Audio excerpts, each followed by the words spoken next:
नमस्कार मित्रों, मैं पूजा अपने YouTube चैनल पर आप सबका हार्दिक स्वागत करती हूँ। तो आज मैं लेकर आई हूँ सोमवती अमावस्या की तिथि और पूजा का शुभ मुहूर्त। सोमवती अमावस्या की पूजा विधि तथा उपाय कथा। तो आइए जानते हैं। सोमवती अमावस्या की तिथि और पूजा शुभ मुहूर्त है।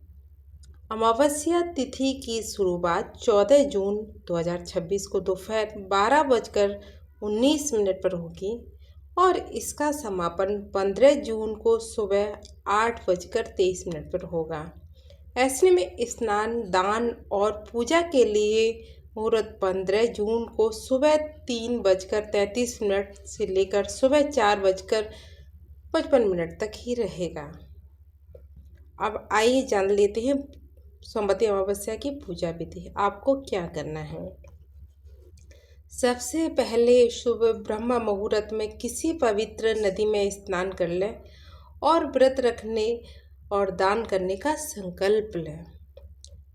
नंबर 2, इसके बाद तांबे के लोटे में गंगा जल की कुछ बूंदें डालकर लाल फूल, अक्षत और रोली को डालकर सूर्य देव को अर्घ्य दें।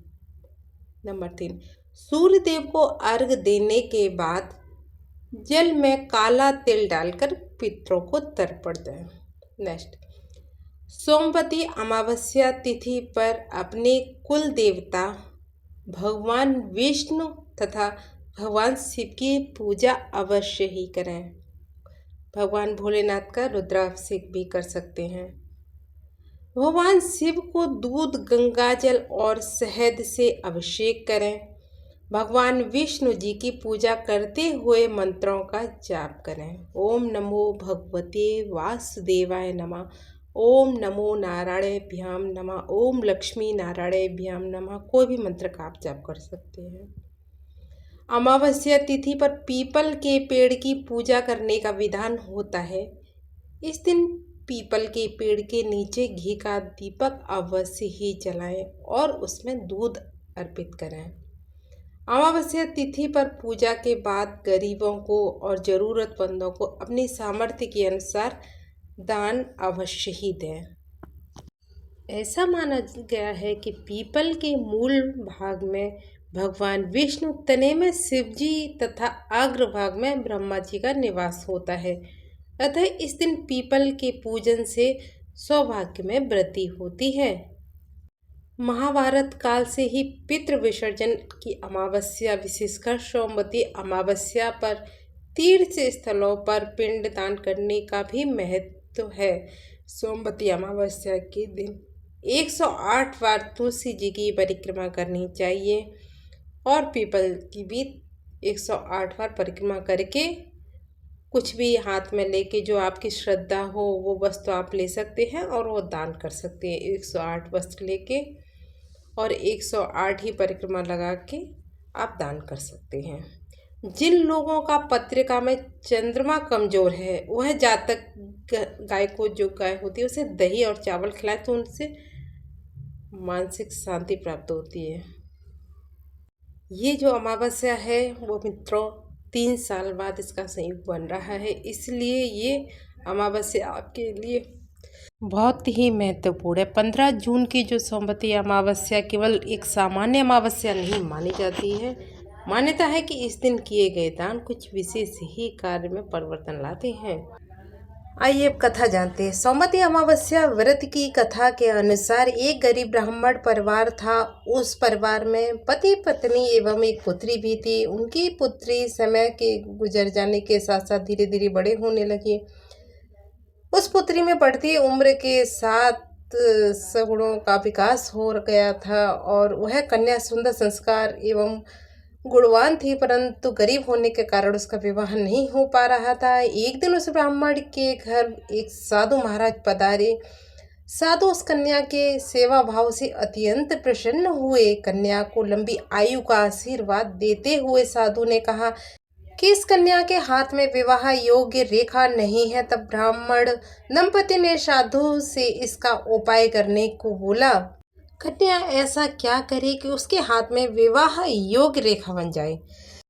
साधु महाराज ने कुछ देर विचार करने के पश्चात अपनी अंतर्दृष्टि में ध्यान करके बताया कि कुछ ही दूरी पर एक गांव में सोना नाम की एक धोबिन महिला अपने बेटे और बहू के साथ रहती है, जो बहुत ही आचार विचार एवं संस्कार संपन्न तथा पति परायण है।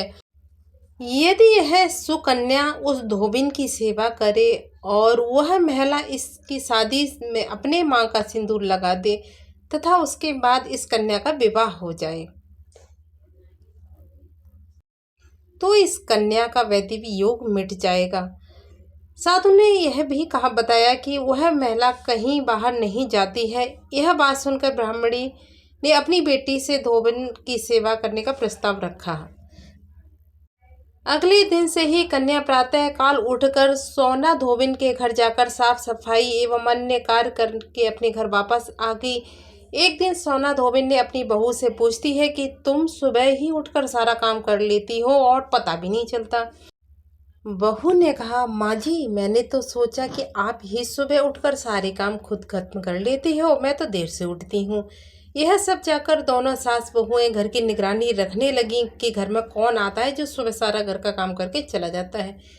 कई दिन के बाद धोबिन ने देखा कि एक कन्या मुंह ढके अंधेरे में घर आती है और सारा काम करके चली जाती है। जब वह जाने लगी तो सोना धोबिन उसके पैरों से गिर गई और पूछने लगी कि आप कौन हैं और इस तरह छुपकर मेरे घर की चाकरी क्यों करती हैं। तब कन्या ने साधु द्वारा कही बात सारी बताई और सोना धोबिन पति परायण थी, अत्यंत उसमें तेज था। वह तैयार हो गई। सोना धोबिन के पति थोड़ा अस्वस्थ थे, इसलिए उसने अपनी बहू से अपने घर लौटाने तक घर पर ही रहने को कहा। सोना धोबिन जैसे ही अपने मांग का सिंदूर कन्या की मांग में लगाया, सोना धोबिन का पति मर गया। उसे इस बात का पता चल गया और वह घर से निराजल ही चली थी। यह सोचकर कि रास्ते में कहीं पीपल का पेड़ मिल जाएगा तो उसे भंवरी देकर उसकी परिक्रमा लगा के जल ग्रहण कर लेंगे। उस दिन सोमवती अमावस्या थी। ब्राह्मण के घर में मिले जो पूरे पकवान थे, उसी जगह उसने ईंट के टुकड़ों से 108 बार भंवरी देकर 108 बार पीपल के पेड़ की परिक्रमा की और उसके बाद जल ग्रहण किया। ऐसा करते ही उसके पति के मृत शरीर में जान वापस आ गई। धोबिन का पति फिर से जीवित हो उठा। तो ये थी कहानी। तब से हर अमावस्या पे सोना धोबिन और गणेश जी की पूजा की जाती है, दान पुण्य किया जाता है, अपनी सुहाग की मनोकामना के लिए व्रत रखा जाता है। तो ऐसे पूजा पाठ होते हैं। तो आपको अगर ये वीडियो अच्छी लगी हो तो वीडियो को लाइक करें और चैनल को प्लीज़ सब्सक्राइब करें और शेयर करना ना भूलें। धन्यवाद। हर हर महादेव, हर हर महादेव, हर हर महादेव।